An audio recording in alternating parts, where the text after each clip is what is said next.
All right. Good morning, everybody. I hope everybody's having a great day so far. Today is Saturday, March 15th, and it's 11 a.m. Eastern Time. Thank you for joining the Architect Episode 5 live stream. Um, before I get into the content, I just wanted to thank everybody who's watched so far and thank everybody who's joined thus far. And I hope you guys and gals are getting something out of it. We're kind of taking you on this journey of the Nutanix platform. I started really focusing on the home lab side of it and where you can really inject Nutanix Community Edition and use some of our advanced capabilities going through episodes, 1 through 4. So I hope you enjoyed those. The next couple episodes, actually I have 3 episodes teed up today, next Saturday, and the Saturday following, which I'm very, very excited about. These are really more advanced capabilities, more platform capabilities as it comes to Nutanix. Unfortunately, you can't play with these in Community Edition, right? So they're not included. There's no Community Edition of these solutions within the Nutanix portfolio, but I think it's important for me to kind of expose them to you all to see exactly what we're talking about here. And I think if you read the episode information, right, it's really around how Nutanix helps with Kubernetes today. And we'll talk about that, and we'll get into demos around that today and focus really on that. Next week, I have a really great episode with a partner of mine named Damon. He's one of our AI experts, and it's going to be a conversational podcast talking about, all things AI and really focused on, three core areas. Number one, how can you leverage AI from an individual, right, a personal basis, right, in your day-to-day tasks? Secondly, how can what are businesses looking at AI for, right, for use cases, and how are they looking at implementing AI, and how is AI implemented? And then the third use case is really around product focus, right? Because I think there's really three areas of AI that we want to touch on. And then the following weekend, right, the following Saturday, we'll get into to talk about the Nutanix Enterprise AI solution. That's another capability that sits outside of Community Edition that we'll focus on, right? Because I think it really tees it up, because as we grow into the platform, you're going to start seeing how Nutanix is leveraging the platform capabilities that we've talked about, right, for our other solutions, right? And this is what I'm talking about, having this real holistic, full platform solution, right, that you can bring, into your enterprise or into your lab, et cetera, and get the benefits of that. And making it, like I said, it's not one click. We say it's one click. It's really more about simplicity, making it easier on you, where you can focus on the actual applications, the actual delivery of services, right, versus the managing, right, versus managing infrastructure, managing service capabilities, right. So we're trying to really remove a lot of that overhead from you guys, and really to get you to focus on things that have what we call differentiated value versus undifferentiated value, right. So let's start today. I want to start on, talking about two things. One, I posted something on LinkedIn, perhaps you saw it, about the importance of understanding Linux when it comes to Kubernetes, and the reality of that being a top skill to have before you even go down this path, right? And I know, a lot of the folks I speak with and work with at my job, right, especially at my customers and my prospects and enterprise companies I talk to, there's a lot of those skills there. So there's a lot of those enterprise Linux skills already built. A lot of them are running, all different types of Linux, from Red Hat to Ubuntu to, other Linux distributions, and there's a lot of skills already built there. So that's a good thing.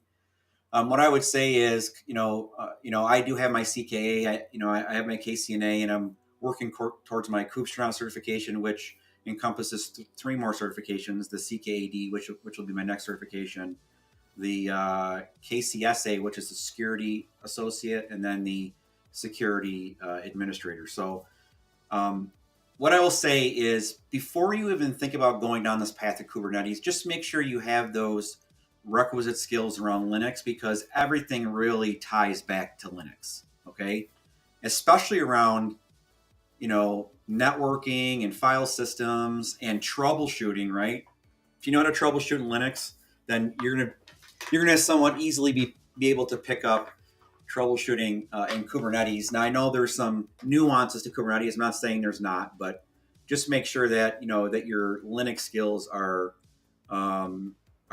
robust, right, before you even get into the container side of it, right. And then of course I talked about do that first, then move into containerization without Kubernetes, right. Building containers, understanding the architecture on containers, again, the networking side of it, how Linux is used, right, et cetera. Now, I know you're thinking, well, there's also Windows containers. I get that, but the majority of containers today are running on Linux, and that's really the skills that you need. Also, before you even get into Kubernetes, you're going to need to understand some of the programmatic back end of Kubernetes. I'm not talking about Go, right, which is really what Kubernetes is built on. What I'm talking about is YAML and JSON, right? Those two, if you can understand those two things and have some good familiarity with those two markup languages, right, then I would say that you'll be very comfortable in moving into Kubernetes. So again, Linux, right, networking.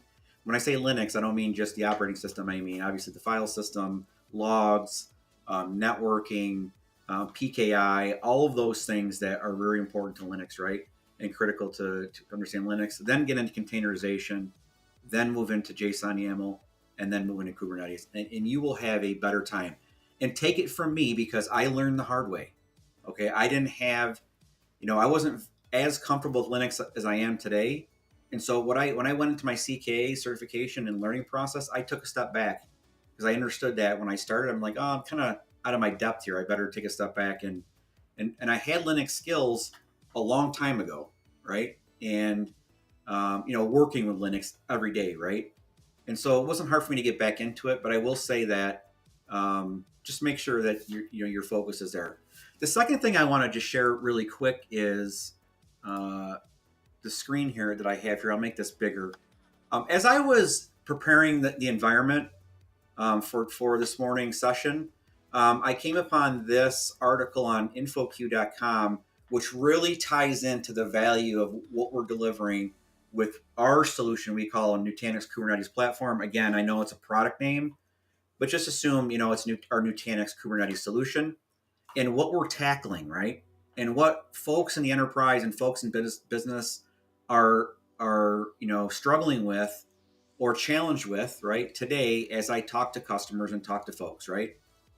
There's tremendous issues around resource management. So, the practice of properly defining resources for your workloads is extremely important, because you don't want waste, right? And you don't want to overspend. And by the way, this is not just Kubernetes on-prem. So when I say about Kubernetes platform, I mean holistically, wherever it is, right? Whether it's at the edge or in the data center or in the cloud, right? Or at a colo, right? I mean, obviously a lot of those things have different cost models to them, right? Like the cloud will have a different cost model. You may be using a managed service component in the cloud as opposed to, managing the environment on-prem.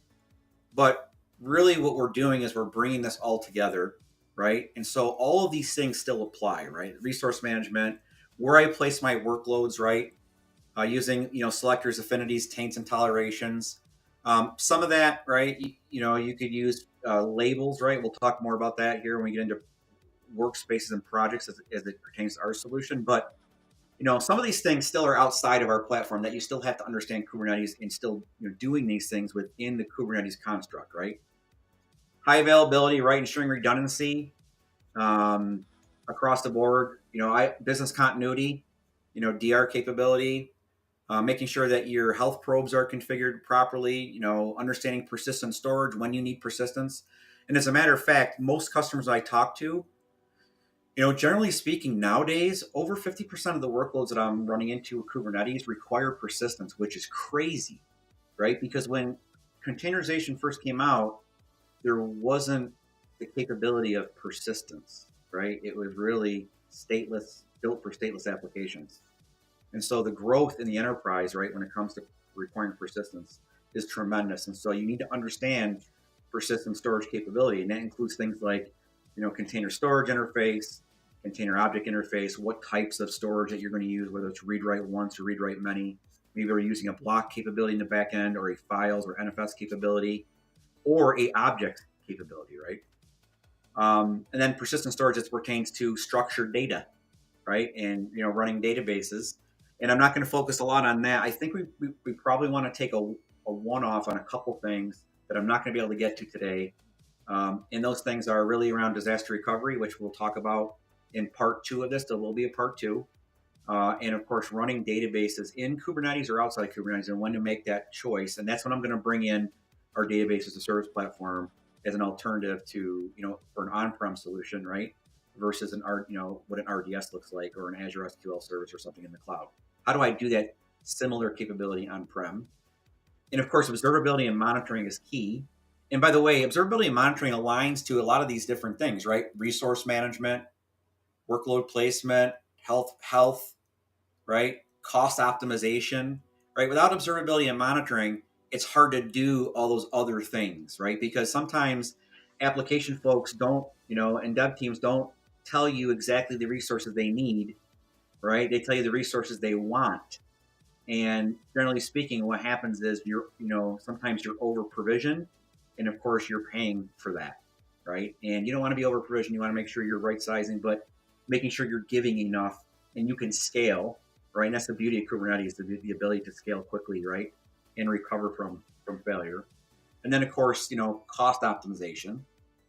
And then what are the common pitfalls that folks, kind of get into? And that's preventing issues around node maintenance, right? Making sure you have, pod disruption budgets defined and all those things, to do different types of maintenance activities where you cordon a node and you drain a node, right, to do upgrades, right? And I'm not going to cover that with NKP as well, but we will cover those things in part 2 around upgrades. And by the way, I'm running the latest, so I want to wait till 2.15 comes out with our version of NKP before I walk you through the upgrade process and how that works. And so, there will be a part 2 to this. I know I'm kind of running long here, so I want to get into this. But, here's the article here. Have a view for yourself, right? It was written by 2 very, very smart folks, right? Ukta and DevOps engineer Firefly and a cloud expert Renato. Of course, these guys live in Kubernetes every day, right? And when you're in that life and you're doing these things, right, you learn from what's happening in these large environments that they're supporting. And so I would recommend that you go to this article. It's listed here, infoq.com/articles/checklist-kubernetes-production. Go to this and look at this because the takeaways and the production checklists are hands down, very, very straightforward and are going to align to a lot of the things we're going to be talking about today with Nutanix Kubernetes Platform. Okay, so enough of that. Let's get into our Nutanix environment. This is the same Nutanix environment we've built over the past 4 weeks. Nothing's changed other than the things I've added in to cover, right, every week. And there's already things that are already added in that I'll be covering the week after next. Remember, next week will be the podcast with our AI expert, Damon. And the week following, we'll be really going through what we're doing with Nutanix Enterprise AI, and how we integrate that into the platform.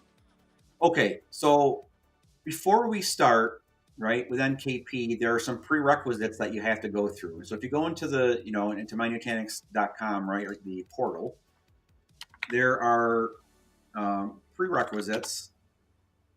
And by the way, this is what you would log in with. If you're a customer, you log into the portal. If you're not a customer, you would log in with if you're using Community Edition, you created this account and you should be able to access the portal and get access to documentation. So if you go to documentation or you look at NKP documentation, it's going to basically provide you what is required. We're going to go to Kubernetes. Now this gets a little bit different. You see the Nutanix Kubernetes engine. That's not what we're talking about. That's our old solution. That'll be sunset in October of this year. We're talking about our latest platform, Nutanix Kubernetes Platform. So when you click this, we have the platform guide here. So within the platform guide, there is a architectural conversation portion which talks about, what the NKP architecture looks like. And you can go through this on your own, right? I'm not going to go through that. And then it gets into the supporting operating systems for the substrate you're going to run this on. Now, to start, NKP, and I'm going to talk about this platform is the acronym NKP, Nutanix Kubernetes Platform. So if you see me say NKP, it's Nutanix Kubernetes Platform. And we're going to focus on basically, what this looks like, how to manage it, what service capabilities is included, what are the operational aspects of it, what are the integrations, and then we're going to deploy a cluster, deploy some apps. There's already apps already deployed. We'll talk about some of that. We're going to get into GitOps, right, and how to automate, right? And it aligns to that article I was talking about. So we're going to cover observability, all those things, cost management, GitOps, automation, all of those things, okay?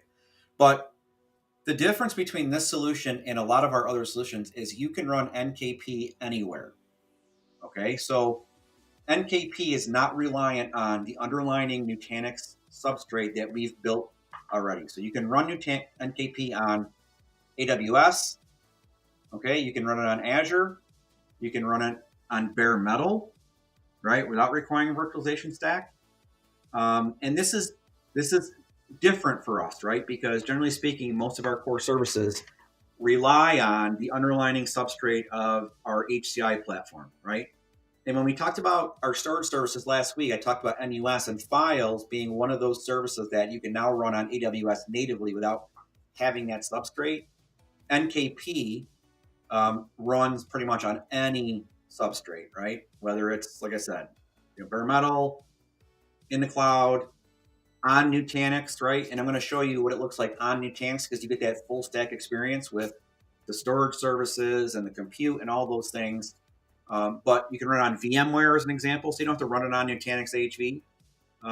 But I think what you'll see with this demo today, the full experience, right? We call it NKP full stack. The full experience, right, really provides a ton of value, right? Because you're getting all the operational benefits and all those capabilities that we talked about in the last 4 episodes leading up to today, along with the Kubernetes side and additional platform capabilities, which we'll talk about. But there are, supported operating systems, right, for your nodes, for your Kubernetes nodes that are supported and outlined on the substrate you're running on. So today we support Rocky Linux. This is 2.14, which is the latest release. 9.5. We also provide a managed Node OS for you, right, where you don't have to worry about, creating a node image, right, for Kubernetes. We can take care of that for you if you choose to select that. Or you can run Ubuntu 22.04 or Red Hat Linux 8.10 on Nutanix, okay? And it tells you all the things that in the chart here that's supported, right? So FIPS is only supported as an example on RHEL. Air gap is supported on all. GPU support is supported on Ubuntu and RHEL, but not Rocky, okay? So, and we also provide a image builder. So if you don't use the provided Node OS, Rocky Node OS that we provide to you, where you can just download from the portal, you can build your own images using the image builder, and I'll show you what that looks like a little bit today. What OS are running on support on AWS? You have a bunch. RHEL 8.8, 8.10, Ubuntu, Oracle, Rocky, Flatcar, Azure, Ubuntu, Rocky, GCP, Ubuntu, pre-provisioned, bare metal, Flatcar, like a whole slew of them. And you can go through the list. vSphere, right, what's supported. And we continue to add Node OSs as customers ask us, right? And I will tell you, in most enterprise customers that we talk to, of course, RHEL is one of the top Linux distros that customers are very familiar with and have, broadly across most enterprise environments. But we do have customers looking at other distros, right? Especially around what I call thin OS or OSs that are purpose-built just for Kubernetes, like Flatcar. Another one is Talos. I'm not sure if we're going to support Talos in the future. I should have had to ask that question before, but these are things that we were looking at and Node OSs that we continue to support. But generally speaking, in the enterprise, it's really Ubuntu or RHEL, right, for the most part. So there are prerequisites, right? Obviously you download NKP. I'm going to talk about this, but really there are prerequisites around installation. So you're going to want to click this, and you're going to want to basically look at what do I need to have to get started? How do I deploy my solution? And what I mean by the solution, you're going to deploy what's called a self-managed cluster. The deployment of the self-managed cluster is the NKP management and control plane, okay? And really that's deployed as a Kubernetes cluster, right? With services, right? With the NKP control plane and management service capability enabled. And it depends on the license. When you initially deploy this, right, it deploys as a starter license. So there are 3 levels of licensing. There's starter, pro, and ultimate. There's more licensing beyond that. There's licenses for the cloud. There's licenses, which is included for bare metal. There's also licenses, which is the same as bare metal, There's also licenses for NKP full stack, which includes all of the infrastructure, as well as the storage services, NUS, some NDB, database as a service, right, is included with that from a license perspective. But let's just, for the sake of this conversation, we're talking about NKP. You have starter, pro, and ultimate. Each have feature capabilities, right? I have ultimate installed. I'm showing you the ultimate version, which gives you fleet management and a lot of other capabilities. But when you first deploy, you'll be on starter. And we'll talk about what it looks like when I apply the license for Ultimate and what happens, right? But before you even do that, you have to prep your bastion or your jump box or your workstation, right, to allow you to implement this. And you need specific things installed on that. We'll just call it the bastion or jump host, okay? And I have one here, right, that I'm logged into now. I'm using Warp, by the way, which I love. I just started using Warp Terminal, which is phenomenal because it has AI built in. There's agent mode. I'm not going to get into that. I can spend all day talking about Warp, but I've loved it so far. So what I'm on is I'm on my WSL machine, but I'm SSH'd. Excuse me. I'm on my WSL machine, and I have all of the things required installed on my WSL machine on my WSL Ubuntu workstation running on my Windows 11 Pro workstation. Okay. Now I use Windows. I think I've talked about this before. I'm not a Mac guy. I don't like Mac for a lot of other reasons. Mac is great in this area. I don't like Mac for the other reasons. I think Windows, obviously and I know you can run Microsoft apps on Mac, etc. I don't like that. I like to run Windows, but also I understand the requirement we talked about in the beginning, needing to have these Linux skills. So I'm in WSL probably 60% of the time, right? When I'm 70% of the time versus being on the Windows side, okay? When I'm doing a lot of these things, right?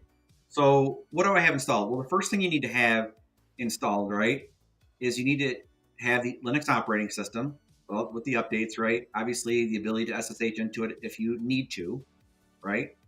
And so that was part of my CloudNet file. And of course, you can make this part of your CloudNet as well, or you can do a PostScript where you install a container runtime, right? In my case, I have Docker installed. A Helm, which you're going to need Helm, okay? And you're going to need kubectl. So at the bare minimum, you're going to need those three things. So if you look at what I have here, so if I go to Docker, all right, so I have Docker, I have Helm. It probably is not it. It's probably like this. Okay, maybe I don't.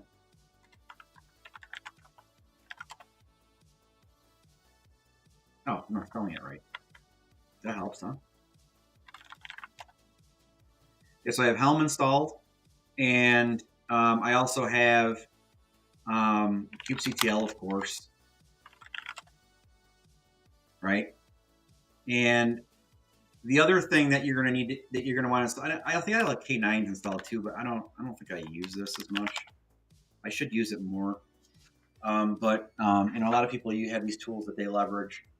I try to be more vanilla with the tools that I have, just using kubectl, but K9s is definitely a very good utility to quickly browse through things and namespaces and get information very, very quickly versus having to manually type everything. The other thing I do is I create aliases. I mean, you may see I use K, right? So for kubectl, I use K. So I just create an alias. And the way you do that really quick is just type an alias, K equals, kubectl, right? So, and you can create aliases. And as a matter of fact, this is a trick that you may want to use for your CKA. And this is, in full transparency, you can talk about this. I'm not giving you any secrets to CKA, but to save time, it helps to create some aliases up front before you get into taking, right in the beginning as you take your exam to get those out. Maybe you want to, because you're going to be changing context. I haven't done that yet here. So, but what I like about obviously Warp is it goes through and it obviously auto-populates a lot of things, which is really great. And so it makes it very, very simple, very fast. But, to get the context and then, do the config use context becomes a kind of a pain when you're on the CK because you're going to be going through a lot of different clusters, all right, on the CK exam, all right. So you may want to create an alias for the context stuff. You may want to create an alias for other things as well, like creating deployments or setting up YAML or whatever, right? But generally speaking, creating aliases is a smart thing to do, not just for the CK, but just to make it easier on yourself. Okay. So the other thing that we did is we downloaded the NKP package, and what we have here is, and unfortunately you guys won't have access to this unless you're a customer, right? And by the way, you have NCP or NCI, NCP Ultimate, NCP Pro, NCI Pro or Ultimate. You get the starter version of NKP automatically. Okay, so if you have those licensed already, you can actually log in and you can download Nutanix Kubernetes Platform. I would suggest you don't download it and play with it unless you have a lab environment, non-production environment, you want to play with it. But I would recommend that you get a hold of your SE, and your SE can help you get in front of a specialist to actually help you vet out what it is you're trying to do, right? But anyway, Nutanix Kubernetes Platform, I've downloaded the NodeOS image and I've uploaded to image service. You guys already know how to do this, right? You download an image, you come in here to compute under images, and you add the image, right, from the download. Or you go right to the URL and you do it that way. So you can see here I have the NKP NodeOS image already. And you can see here I also have two other NKP NodeOSs built that I used the NKP image service, the NKP image creator basically to leveraging that tool. Okay. And one is Ubuntu, a vanilla Ubuntu, right? And one is for GPUs. And the GPU image was built for not next week, but the following week's AI session and Nutanix Enterprise AI demo. Okay. But generally speaking, when you download and you extract, so basically you come here, sorry, I'm all over the place. And by the way, I'm not covering air gap today. I can send you a link or show you a link in the notes of the video where we have another employee, Winston. He's very good at demo. He has very good demos on YouTube. And I think he shows you the air gap, how to do it the air gap method. But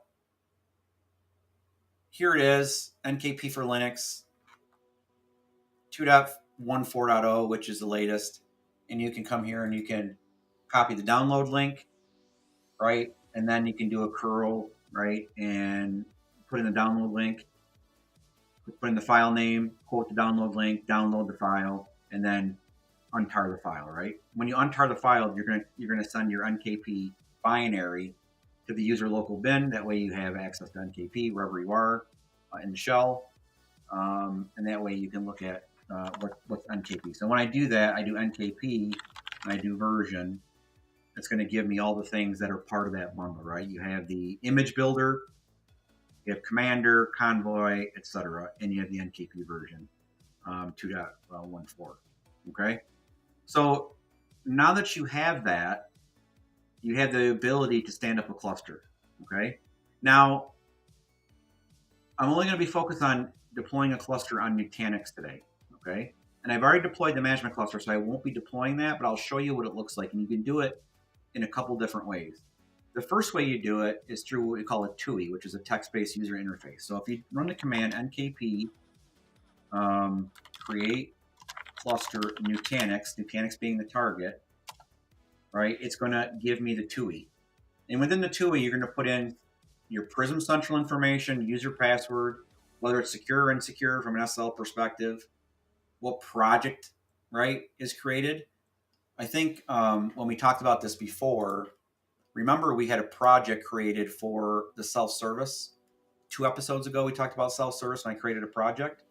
I also created a project for NKP. So what I've done is I defined resources under Admin Center and projects. I've created an NKP project. And that NKP project, right, has the clusters and resources defined, right, that I can leverage for my NKP Kubernetes clusters. Okay. Now I've already gone through products already. So if you don't remember how to do this, go back to episode 3. And episode 3 will cover the, episode 3 will cover self-service and how I created the project. Okay. Let's get back to Warp.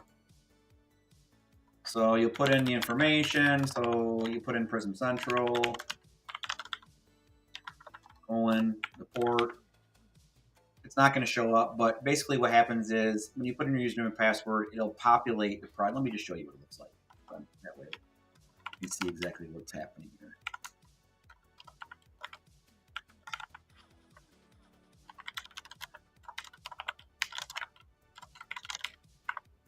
Now, some people will want to put an admin here. You don't ever want to do that. Okay.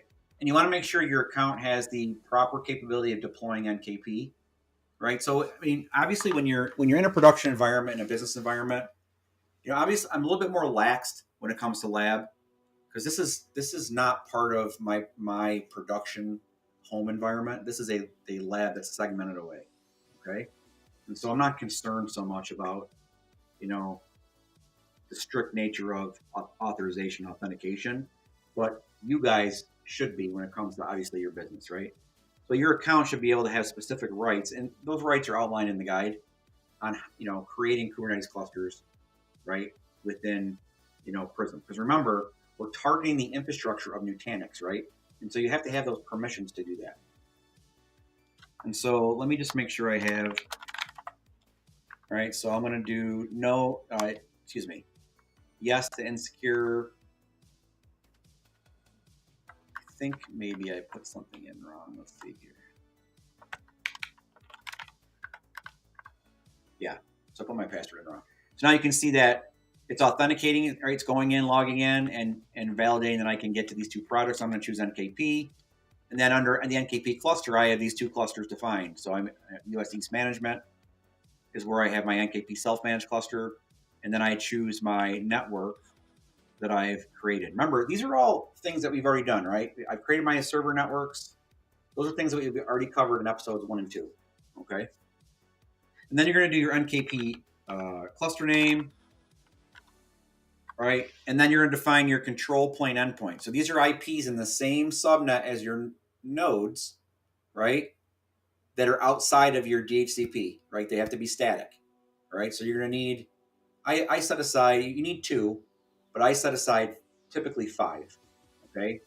One for my control plane endpoint, one for ingress, right? And one for the load balancer, right? What other things I want to load balance, other applications, right? So basically, I'm defining a small pool for those, and that's defined in there too as well. So I may go here and say 10.0.10.250, right? And that's my control plane endpoint. And then you can see I have 3 images already prepped. And we'll get into the image creation. You don't need to prep the NKP Rocky NodeOS image. It's already ready to go and prep. So if you download it and you want to use the Rocky Linux 9.5 NodeOS that we provide, there's no prepping that. It's ready to go out of the box, and so it'll show up here. But if you just have an Ubuntu image without you prepping it through our image capability, our image service, then it won't show up, all right? Because it doesn't have all the requisite requirements to run or to be used as a NodeOS and NKP. So let's just choose Rocky.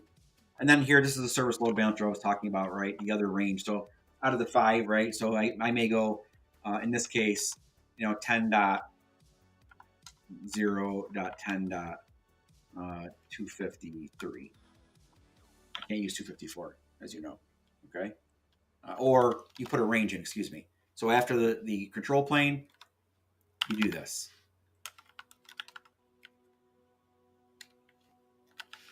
Okay, and then you have your pod networks. I generally change my pod network. I leave the service network, but you can change these, right, at will, as long as they're /16 and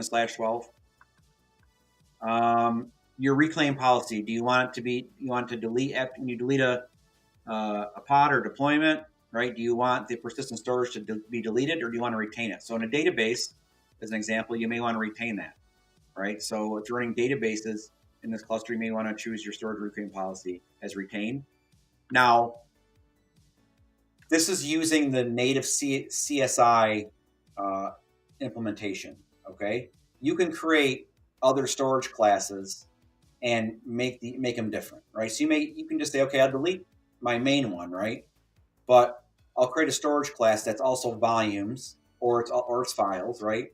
And I can say, okay, I want that to be retained, and I'll use that storage class for my Postgres, my Cloud Native Postgres, or some other database running on Kubernetes, as an example.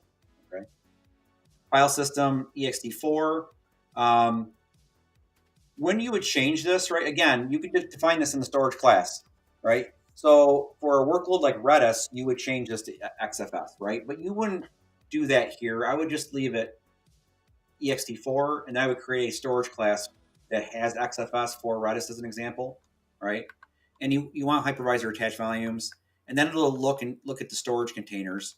And remember, you shouldn't be using the Nutanix management or self-service container. We talked about that in episode 1. The flow data is part of the flow network security. You're not going to touch that. You're not going to use that. The objects is part of objects. You're not going to use that. You're going to use the default container, okay? Or a container that you created that may have different policies associated to it, right? Remember I talked about the data reduction policies, things like that. But you're not going to touch those other containers, right, that I showed you. And then you may create a cluster host name. I can't remember what I called this. NKP management 01.utech.local. So you want to give it your FQDN, right? This is for your Let's Encrypt, your Acme configuration. So if you're going to use a certificate provider like Let's Encrypt, you would put that information here. You get these certificate files for ingress for your certificate file, your private key file, your CA, your registry URL. So this is important. So initially, we're going to get these images from Docker. Registry-1.docker.io is what the address would be. And make sure you have a username and password, or else you're gonna hit image pull limits on Docker Hub, right?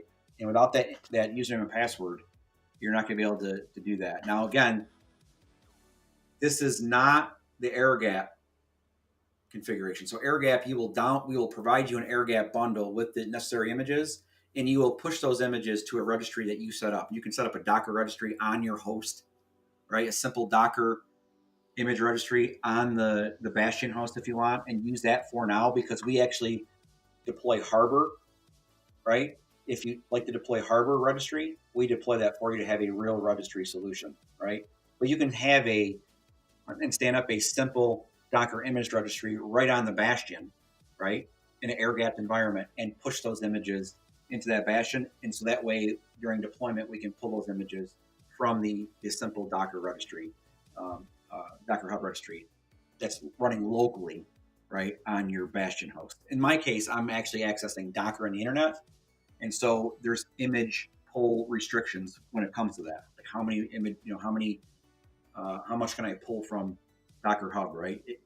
People always seem to have an issue with this, and you need to log in with a relevant Docker Hub account. Okay, so we'll do that.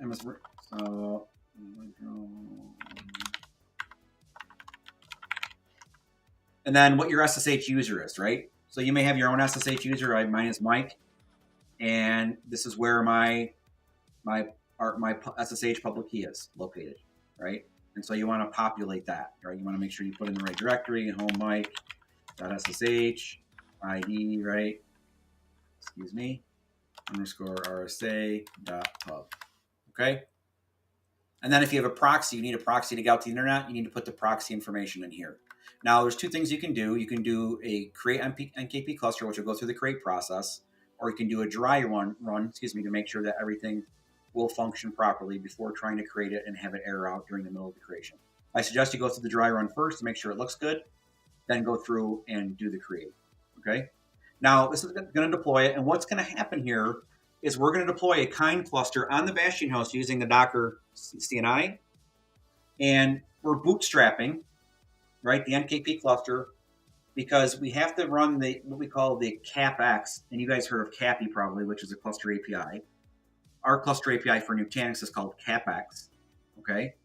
That CapX component, that service, right, those pods are running on the Bastion in that kind cluster that gets stood up automatically. So basically we create the bootstrap, we stand up the CapX component, and that CapX component allows us to communicate directly to Prism Central APIs right, to deploy the actual nodes and deploy the actual node VMs, right, for the NKP management cluster. So while this is going through, and I can't do this, I already did this already. What happens is it creates on Prism Central again,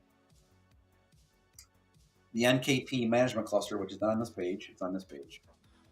And you'll see that it creates 3 control plane nodes and 4 worker nodes. Okay, and you can see the resources. Now you can't customize. One thing by using the TUI is you lack customization. Okay, so if you need to customize the management or the control plane nodes for NKP management or the worker nodes for NKP management control plane, you can't do that in the TUI. You have to use the CLI. Okay, so let's talk about the CLI now real quick.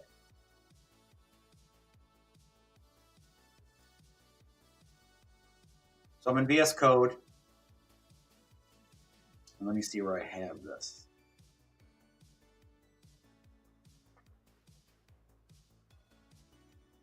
The first thing you're going to need to do is define the variables required to deploy the cluster. Okay? And you're going to export these, right? So you're going to have a cluster name variable, the FQDN. Remember, these are all the same things that were in the TUI, very similar to the TUI. But I have additional ones. And what you can do here is you can look and see by going to NKP create cluster, right, Nutanix. And you can get all of the variables that you can configure, okay, and export. Now, one thing I will tell you is that this is much more granular, and most people use this method rather than the TUI. All right, the TUI is good if you want to stand up a POC and test it, but this is the method you want to do to make sure that everything is configured. And there's some things that you can't configure in the TUI that you can configure here, such as, remember I talked about the infrastructure definitions on vCPUs, right? The configurations of the actual nodes, right? For vCPUs, memory, things like if you want to enable FIPS mode, that's not in the TUI, right?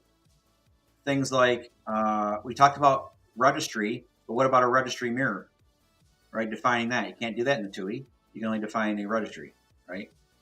So this is where most people will leverage and deploy their NKP management cluster from. Okay, so you're going to export these variables, and then when they're all exported and defined, you're going to now go in and you're going to actually run the NKP cluster create, and then go through each one of those variables, right? Dash cluster name equals the variable cluster name that you defined. What's the endpoint for PC, right? It's Nutanix PC FQDN endpoint with port that you've defined in the variables, right? So you're going through and defining those variables, and then you're creating the cluster. Now, two things, actually one thing. If you're creating the management cluster for NKP, you have to use this -- self-managed, okay? Because self-managed denotes that you're deploying a management cluster, right? Which is the NKP control plane, okay? So when that's all done, and it runs through the process and it's deployed, you're going to see it, like I said, you're going to see these VMs start getting kicked off. You're going to see volumes being created within the infrastructure. See all these PVCs? Because these are PVCs required for some of the core service capability for NKP. I'm going to talk more about that when we actually log into NKP. At the end of deploying NKP, it will list a URL and a default username and password, all right, for you to access the NKP dashboard, okay? So you're going to access the dashboard with that default username and password.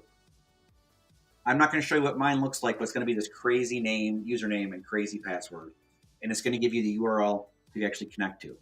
You're also able to you're also able to obtain automatically the actual kube config file, which will automatically be placed on your Bastion host, right? So if you go on your Bastion again and you look at, I'm just going to X out of here, and I look at my files within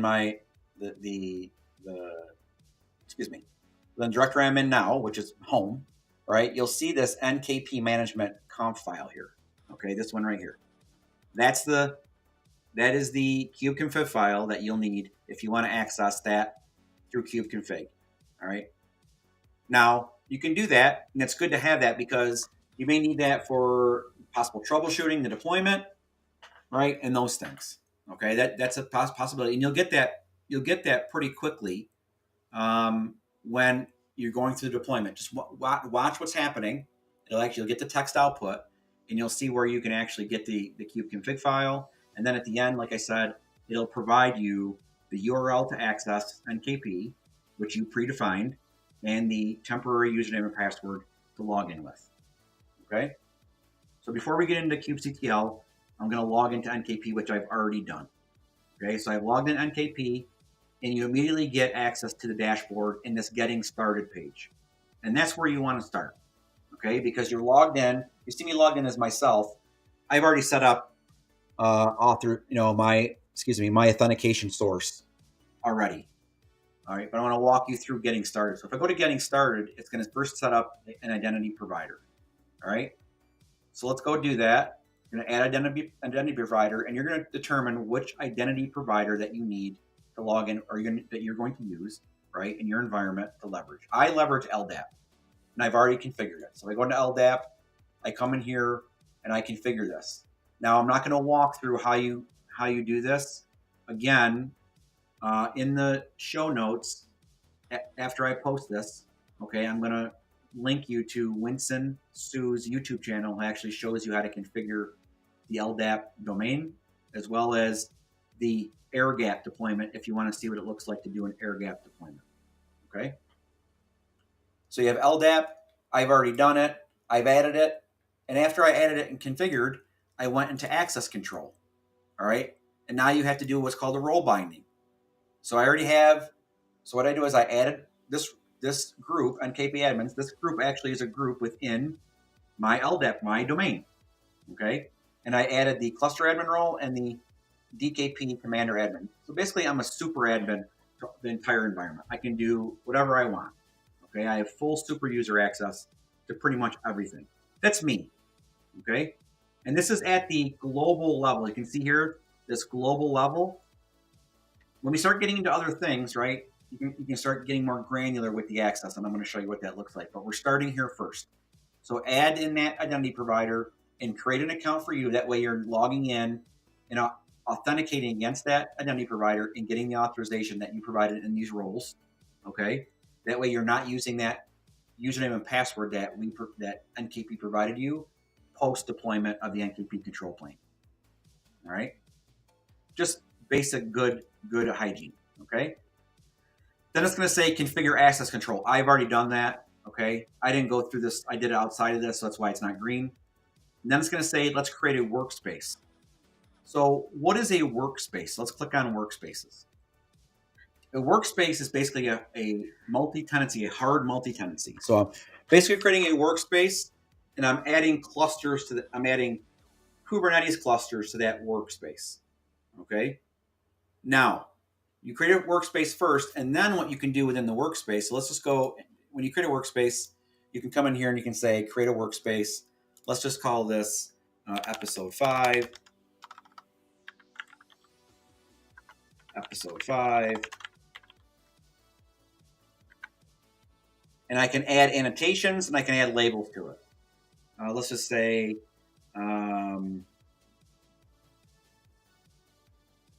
version episode 5. I know it doesn't make sense, but I'm just creating a label to this, right? So I create a workspace now. Now I'm in the workspace episode 5. So here are all your workspaces up here. Okay. When you originally log in, you're set at the global level.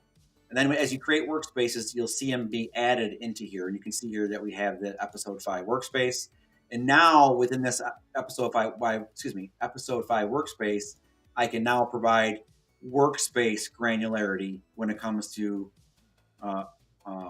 authorization, right? You're still going to use LDAP for your authentication, but the authorization will come from the RBAC built within NKP within here. And you can create your own cluster role bindings, and you can create roles as well. Okay? And you can do cluster roles that only gives access to clusters within the workspace, or you can do permissions for NKP role as an example. Okay?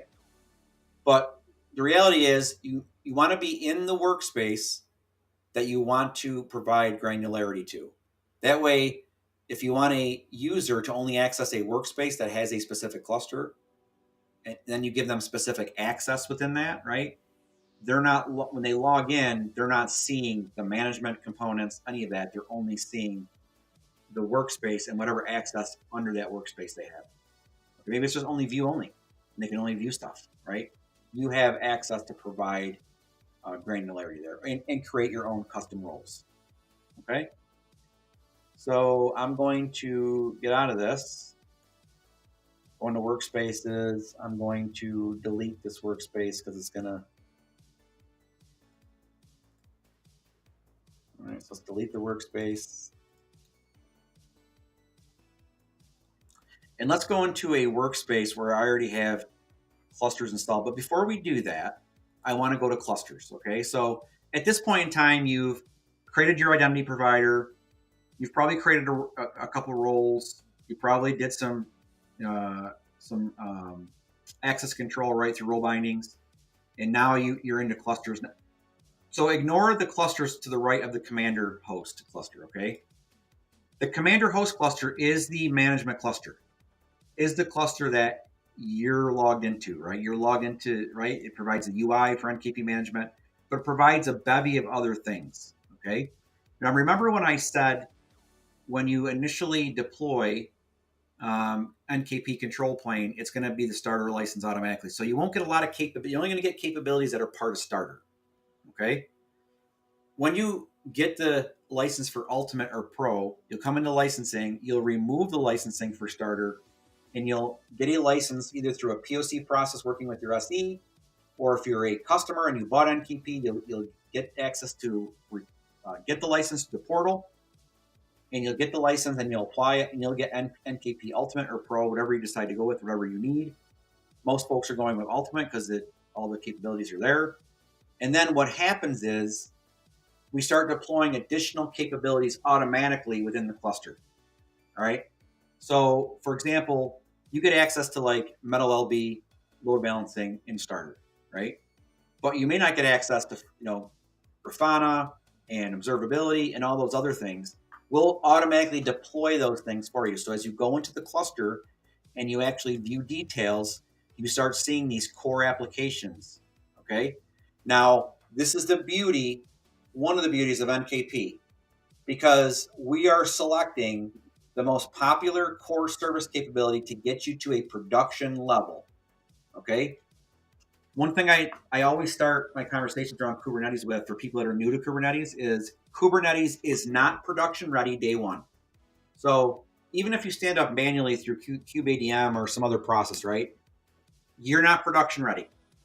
You basically have Kubernetes and you have a CNI, right? Because you need a CNI to have Kubernetes set up, right? So you've already defined a CNI, applied it, and you have Kubernetes. So you have a container network interface, and you have your Kubernetes solution, and you have your container runtime, okay? That is not production ready, all right? Now, can you deploy pods and do those things? Sure. But is it ready for production? What does that mean, right? There's a big difference, as you know, between ready for production and just standing something up, okay? And that's what we deliver here. So we're basically taking all of that overhead away from you, right? And doing it for you. And what I mean by that is we're deploying a full observability and logging stack. We're deploying an image registry. We're deploying Prometheus. We're deploying KubeCost for cost governance. We're deploying traffic for ingress. We're deploying Jaeger for tracing. We're deploying all these different capabilities, including all these other applications that there's some that will be disabled that you can enable, right? So for example, when you go into applications, you can see here I have 17 enabled, right? The Kubernetes dashboard, Gatekeeper, right, for OPA as an example, Valero for backup, we're deploying these automatically for you. So you don't have to go to that eye chart of the CNCF and determine which one I want to pick. Oh, I want to pick this one, or I want to pick this one, right? And oh, by the way, we also include Flux, right, as part of our GitOps, and we'll get there. We're not there yet, okay? But what I'm saying to you is, you will have a production ready Kubernetes platform when you implement NKP on implementation. And that's a massive shift to what other companies are doing and other solutions out there. Okay. We're giving you production grade with the best choices around these core cloud native services that you need to be ready for production. Like I said, things like Grafana, Grafana Loki, those are the most popular observability tools. Okay. Now, does everybody use those? No. That's true. I know you're thinking, why don't I use Datadog or I use Dynatrace or whatever, right? I understand that. But what I'll tell you is, we're being very selective. And the reason why is not only do we deploy this for you, but we lifecycle manage it for you. Okay. So when you go through the upgrade process, part of the upgrade process, which we'll show you in one of the other episodes, in a future episode, is actually upgrading these app catalog applications, right? These core service applications, which we'll provide for you. We'll vet it out. We'll give you the right versioning as it pertains to Kubernetes, right? The Kubernetes version, all of those things. And by the way, the Kubernetes version that's running on NKP is pure upstream Kubernetes. No forks, no customization, no proprietary fork of Kubernetes. It is pure upstream Kubernetes. Okay. And you can run this anywhere. And we're going to get to that in a little bit, but I want to start at the basics. So what we've gone through so far is we've prepared a Bastion host, we've deployed our control plane, right? And we talked about what it takes to remove a license and add a license to enable all these other different capabilities, right? To get you to a production ready platform. All right. And you're like, okay, so they look like they're deployed, but what does that mean? So if I go to the cluster, the management cluster, right? I have my dashboard. So now I can go to Grafana. All right. And I have a bunch of dashboards already pre-configured. So if I want to look at etcd as an example, I have this information already there. Okay. Well, what about logs? Mike, you talked about logging. Well, here's Grafana logging, right? And going into Loki, right? And getting logs and getting log dashboards, right? Maybe I want to look at what's going on with Cilium, 0 logs on Cilium. What's going on with Commander, which is basically the UI that we're on, right? That's the Commander UI is what we're on right here, by the way. So what does that look like in my logs? Well, it's all green. There's no errors. Okay, so again, all of these things are built. I didn't do any of this. This was automated through the deployment and the application of a license, right, on the NKP cluster. I didn't manually go in and create Grafana. I didn't set up Prometheus, right, as my time series database. I didn't do any of that, right? It's done for you. What about cost? All right. No, I don't know what's happening here. I have to look at this. But essentially, you have all of these things, right, already. What about traffic? I want to look what's happening in Ingress. I can look at the dashboard. Now, I know a lot of folks don't use some of this stuff.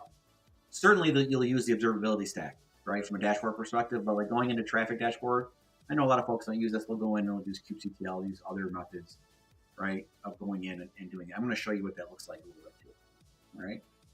But again, all of these things are done for you. Now, like I said, there are other applications that are disabled that don't get automatically deployed. What if I want to install Istio? Well, I can come in here and enable it.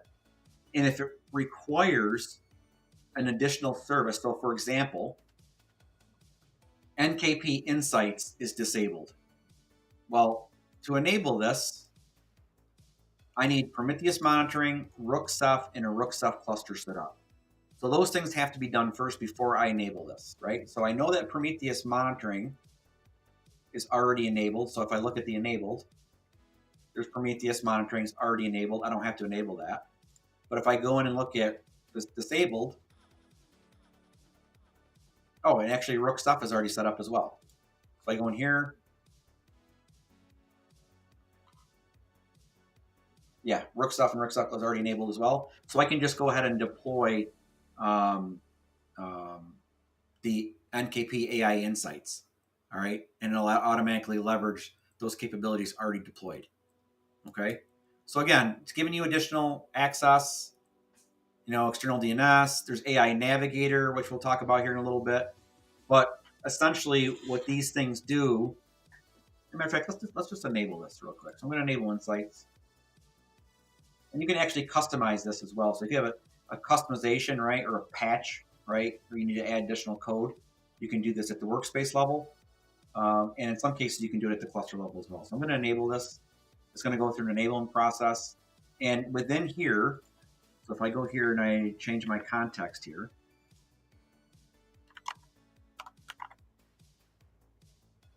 okay.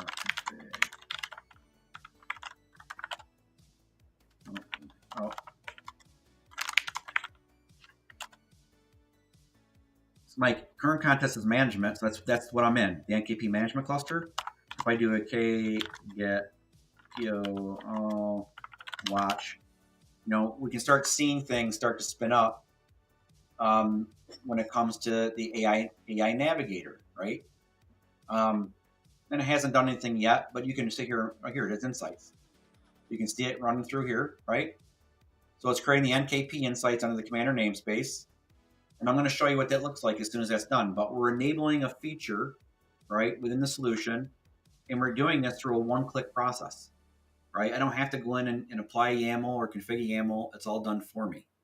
And that's the beauty about NKP, is being able to deploy these services automatically or through a app catalog, right, without too much effort to deploy, right? Now you need to make sure that the things you're deploying have the right amount of resource capability. So we provide that guidance in the documentation. So if you enable XYZ, it'll say, okay, if you're going to enable NKP Insights, it'll take this much CPU, this much memory, this much disk, and so you have to make sure like those sizing are built in. That's why when you deploy the NKP management cluster, right, you're doing it through the command line. That way you can adjust those worker nodes or those control plane nodes from an infrastructure perspective, from a sizing perspective. Okay, so it gives you that flexibility there. Okay, so let's go back in here and see if NKP Insights is actually ready. Oh, I have to go here to the management cluster.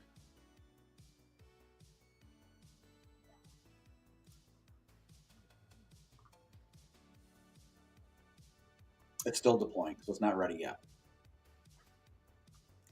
And then what will happen is, it's somewhat ready, so you can already start seeing something come in here. So what Insights does is it looks into your cluster to determine what critical issues you have, what warnings you have, and what notices you have. And I have this enabled on other application clusters. Okay. Let's get into that really quick. I want to deploy a cluster from the dashboard, and that's what we're going to do. So I already have a workspace already called external applications or external apps. And within that, I have one cluster called App Demo Edge. Now, I want to deploy this app, and we're going to show you what this app looks like after I deploy. Let's deploy the cluster first. We're going to hit Add a Cluster. I'm going to hit Create a Cluster. You can use a YAML. I'm going to do App Demo Edge 2. I'm going to use this. I'm going to use... I shouldn't be showing you guys this, but I'll show it to you anyway. I'll use that. You can't see all of it, so that's good. So we're going to paste that in there. I'm going to choose my project, my cluster, my subnet, my control plane endpoint. We'll call it 230. I'm only going to do a one node cluster. This is an edge solution, so let's assume it's a one node cluster. I'm going to use Rocky for this. I'm going to use a one node here. I'm going to change this to 12 CPUs. I'm going to choose my storage container. I'll use delete. I'm going to choose my pod networking. I'm going to change this to 172.16. My range for my load balancer. My image registry.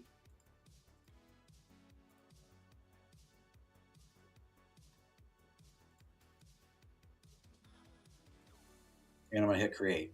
Oh, What did I do? What did I miss here? I missed something.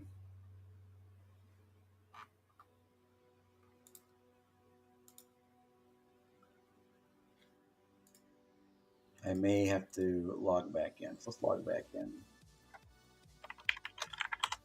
Live demo.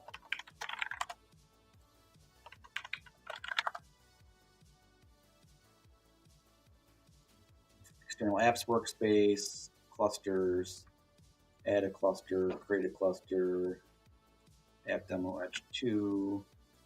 We'll do this again. We'll do this again. Put your SSH key in. Again, click project, the cluster, the subnet, the Node OS image. One. You can also do auto scaling. I won't talk about that just yet. Default container, 172, 231, 234.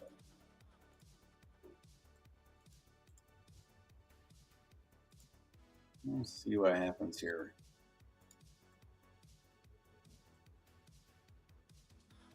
Oh, that's not right. Is that where I put it last time? Yeah, it's probably where I put it last time. That's why I did it. Did all that, and I could have just erased it. Okay, so you can see that my app demo edge cluster is being provisioned, and you'll see it start coming up on in the you already see here, right? App demo edge 2, the control plane node is starting to come up. Okay, in my infrastructure on Prism, because I'm targeting Nutanix, and it's using that CapEx, that cluster API to call the infrastructure on Nutanix. Okay, all right, but really quick, there's also a thing called projects, okay? So within my workspace, I can create what's called a project. And a project is more granular. It's more of a soft tenancy. And what it does is it creates a namespace across the cluster. So let's look at that. So I have a app called Online Boutique that I use as a demo. And I have it deployed. And I'm actually using GitOps. I'm going to show you that in a minute. But under the project, I have the app demo edge cluster configured, okay? And you also can get project-based granularity, right? Even more so, right? So you can say, okay, I only want to give granular access at a project level within the workspace. That way they don't have workspace access and cluster access. They only have project access within the namespace. So it's a namespaced representation of the access they have, right? And you can do role bindings, config maps, right, are all part of this. Secrets, okay? You can create quotas, so I can come in here and create quotas. This goes back to optimization, right? Resource allocation and optimization with Kubernetes, being able to provide quota-based policies on a namespace level, right?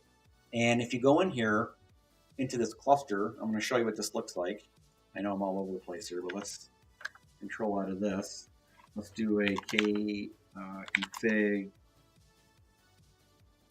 get context. Do a k config use context, and we're going to go into the edge cluster here. And now we're going to do k get namespaces. And you can see here I had this namespace Online Boutique. Okay?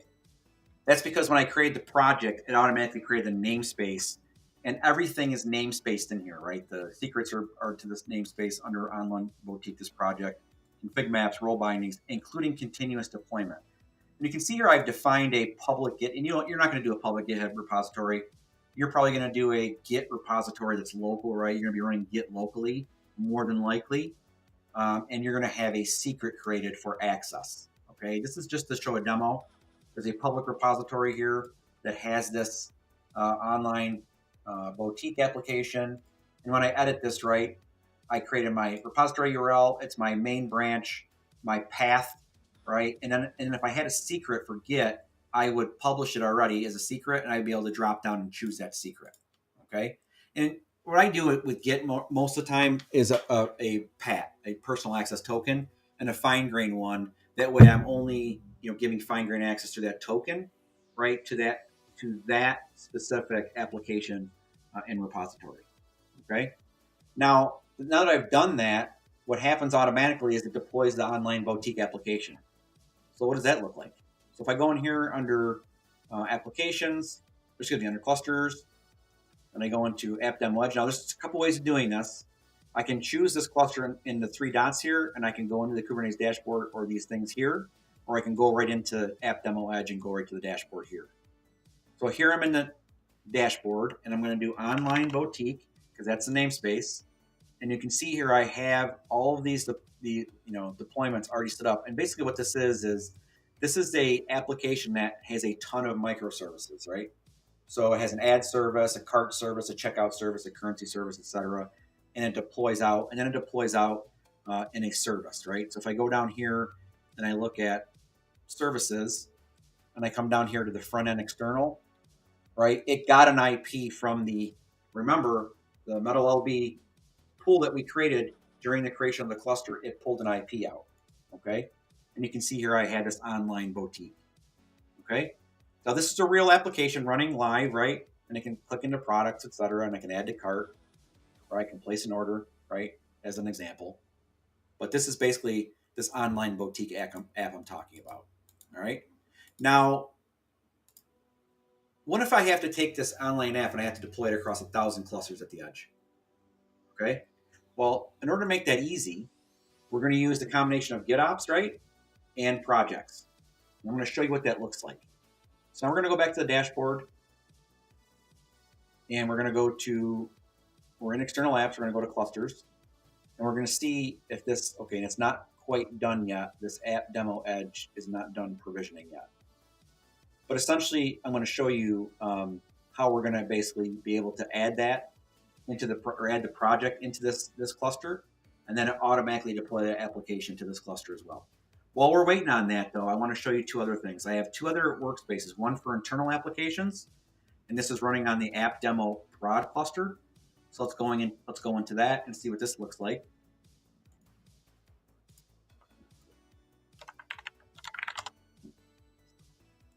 And I'm going to go in here and look at a namespace called Nextcloud. So Nextcloud is an internal app that I'm using as an app, and you guys may have heard of Nextcloud. Basically, it's a collaboration and file service. It's almost like a Dropbox type app that you can leverage, right, locally or internal to your environment. And some of you may be using it in your lab, as a matter of fact.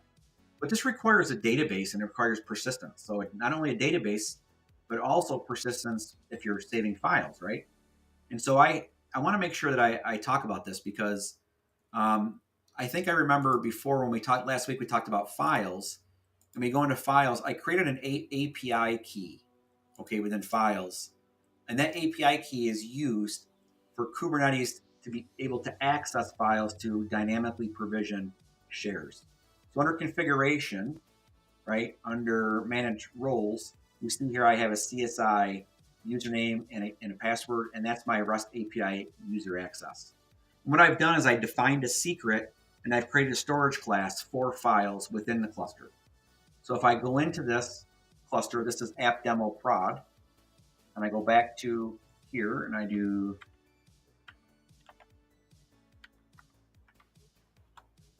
app demo prd -admin at app demo prd. And I go in here and I do a get storage class. You can see here I have a NUSSC storage class. That is my file storage class, okay? And I also have a secret that I've created based on that CSI user account that gives me access to that filer to be able to dynamically provision the PVCs. So when I go in here and I do a get PVC namespace Nextcloud, you can see here I have two PVCs set up. I have one that has read-write once access on block storage that gets provisioned for the database. And I have, you can see here using this Nutanix volume storage class. And you can see here I have a Nextcloud files PVC that's bound, that's read-write many on the NUS-SC, which is basically the NUS, the files storage class. And what that does is dynamically creates the share automatically. So when I deployed that Nextcloud application, it came in here and dynamically deployed this PVC, this NFS PVC, right, mount within Filer automatically. Okay. So again, one of those things that, as long as the storage classes are predefined, the API access is there, and it's already part of the cluster in there, you can now give your users access to persistent storage capability, whether it's read-write many or read-write once capability. All right. And you're probably wondering, well, Mike, is this a real application? And what does that look like? Where am I? Nextcloud? Well, let's go to Ingress and see what this looks like. Nextcloud.utech.local. And it's a real application. I don't remember what I used here. Let's see. I don't remember if this was the right login or not. But it's a real application, and it's running on that Kubernetes cluster. Now, what else is running on this Kubernetes cluster? Let's see what else. N8N is running. And we're going to talk about N8N in not the next session, but the session after, because this is where we're going to get into NAI. So I have N8N running. Let's look at the deployments. And I have an ingress for N8N.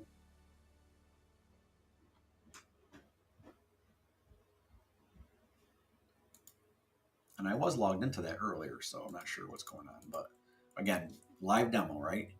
But essentially, I do have N8N stood up, and we'll get it running. And we'll actually go into N8N and really talk about the power of workflow and no-code, low-code automation when it comes to creating AI agents, and how I tie that back into our Nutanix Enterprise AI solution.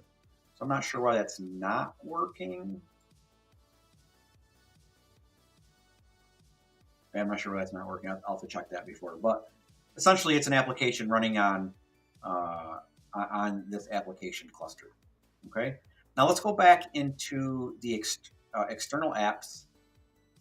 And now that you see I have this cluster, this Edge 2 cluster is active, and now it's up and running.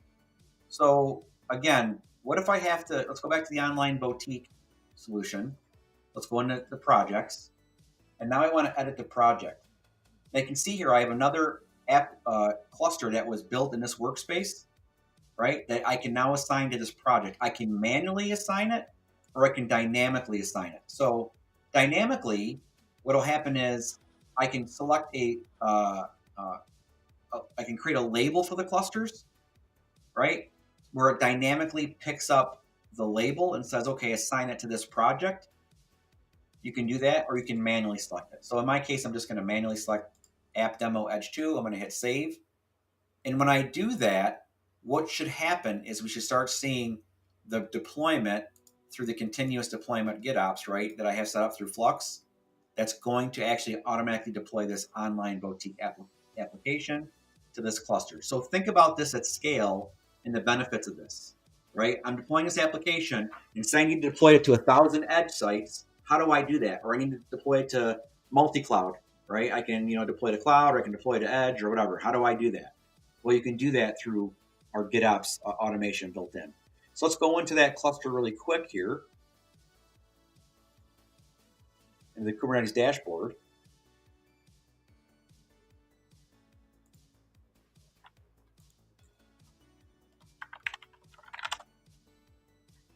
And let's look at the namespace online boutique. It's already created. You didn't see me create it. And you can see here that we're deploying right now. Okay. We're deploying the online boutique. The recommendation service is not up. The Redis cart shipping service.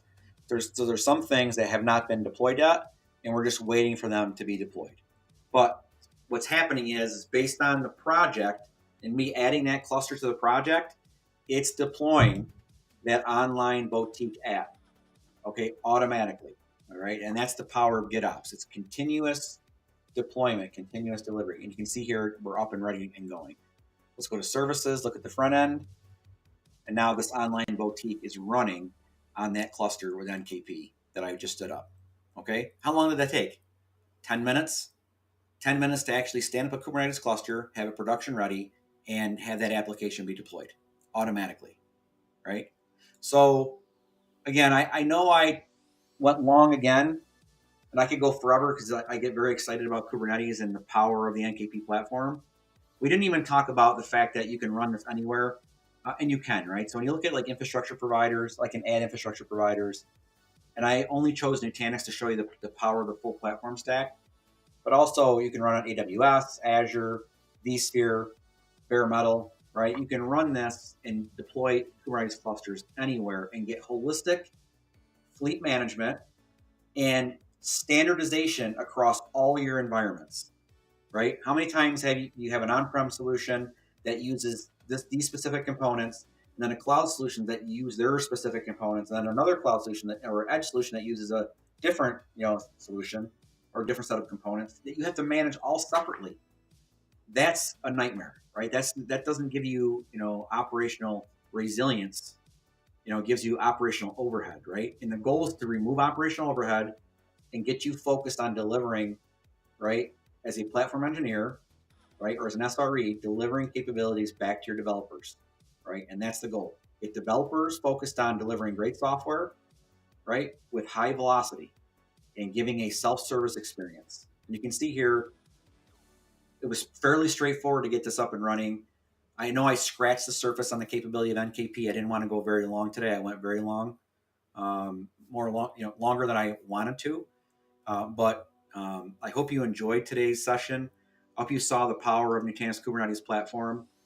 I'm very excited for next week as we do an actual podcast with Damon to really talk about AI in those three areas I talked about: personal AI, business AI, and AI as a product. And some of the things we're talking about AI agents is not software as a service, but service as software.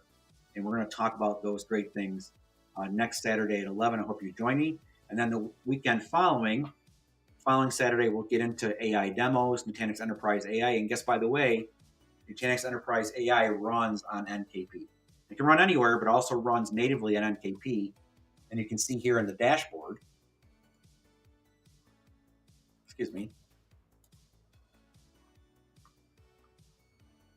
the ability to run, I don't have it on this dashboard, the ability to run Nutanix Enterprise AI and deploy it right from NKP to make it simple, as well as tying NAI into third-party solutions like N8N from an agentic workflow point of view, right?